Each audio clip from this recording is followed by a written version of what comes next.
Here we have a 2013 Fredholm D-28. A lot of glare, apologies.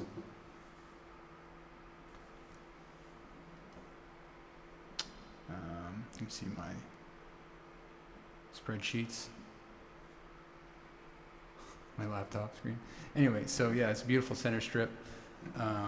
So yeah, D-28 style, has an Adirondack spruce top, East Indian rosewood back and sides. It's a pre-war, 30s Martin style. So it has the through cut bridge, 4/32 at the low E, vintage spec height, great for flat picking obviously, but has 25.4, classic Martin specs, 1 3/4 at the nut. Have to grab a ruler to get the string spacing, but I'll put that in the listing.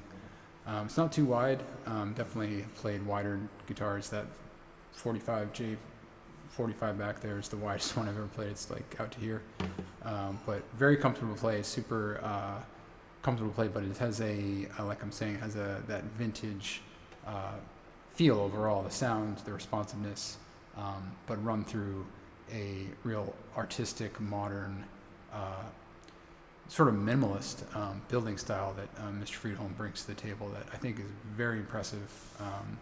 I've heard that there's some national players that are playing these days, and I know George Gruen is a big fan of Fredholm and his work. So this is a really sweet piece that, if it wasn't something I got fairly recently, I'd probably be holding on to it. But beautiful piece. I'm happy to have had it for a little while here.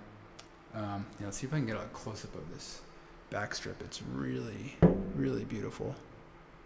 The detail of that back strip, alternating colors in the middle there. Just really beautiful piece. The way he repeats the herringbone in the rosette, which is kind of a classical inspired thing. I know Gurian did that on his guitars. Keep those demons out of there. And it has a pretty flat fretboard radius, in keeping with the vintage style. It's definitely got I'd say it's a modernized Mod V. It's a Mod V. I played some pre-war Guitar Company dreads, and there's just a bit more V in the bottom, but this one smooths it out and rounds it out, and so it's just super comfortable to play. But yeah, enough about the aesthetics. The sound is just incredible. I've played a few. I don't think I've played a 30s Martin yet, but I played several pre-war guitar dreads, other builder dreads, Collings, etc. I have a Hoffman. This definitely is right up there. It's for 2013. It's 12 years old. It's not the newest guitar, but it's certainly not 80 whatever years old. But it has a mellowness that I think you get with just really good build and voicing. Some of the newer guitars just have a lot of bark and bite, which people like that, but they can be a little harsh. Whereas this guitar is just so mellow and creamy, especially when you strum. Like if you strum this and then try strumming another guitar, it's kind of like you're like, it's almost like are these both guitars? Like, is there another word for the type of instrument this is?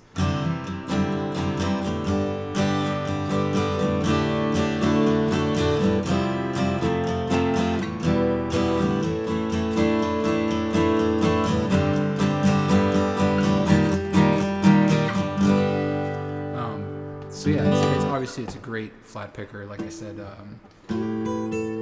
think there's some Nashville players that play these. This one actually belonged to John Leventhal, I'm told. It's also written on the case. The producer and musician. Like I said, I got it from Crandall in New York. So it's playing great. It's in excellent condition. I don't think the neck has moved an inch in 12 years. I'm not sure if he uses carbon reinforced necks or what, but I don't think it's an adjustable truss rod. So, being a vintage inspired instrument, but obviously with the modern sensibility, I wouldn't be surprised if it was carbon.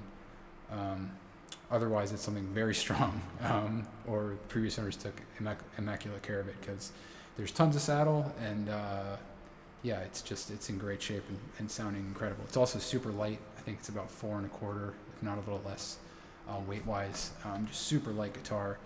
So for like a rosewood dread to be that light, and then like I'm saying, like have, like pretty much zero belly, which, depending on who you talk to, is a good or a bad thing. But I think it just speaks to how structurally sound this is, which is pretty amazing for how light it is, and then also just how good it sounds. So like I'm saying, it's, okay, great, strummer, awesome, amazing, dread. Of course, that's what you want to do with it with a flat pick, but you start finger picking it, especially up the neck, and you start getting a bloom and responsiveness that you'd expect more from a kind of a finger style, classical inspired modern build. The way the notes kind of stack as you go up the neck, I feel like with a lot of guitars you get up to about here, and you do something like that, and you hit there, and you're kind of, there's something unbalanced, or it's just super flat, right? Like you just get the same, it's all kind of at the same place.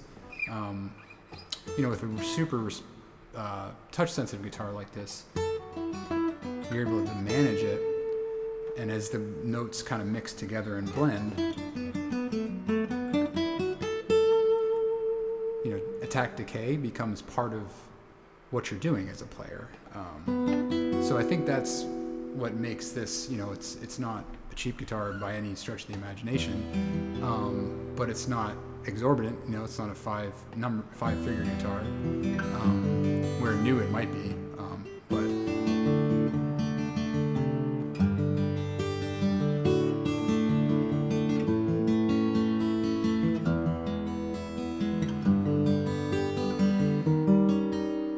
overall, it's just definitely one of the best guitars I've owned for certain, or played. So check it out. Let me know if you have any questions. 2013 Fredholm D-28.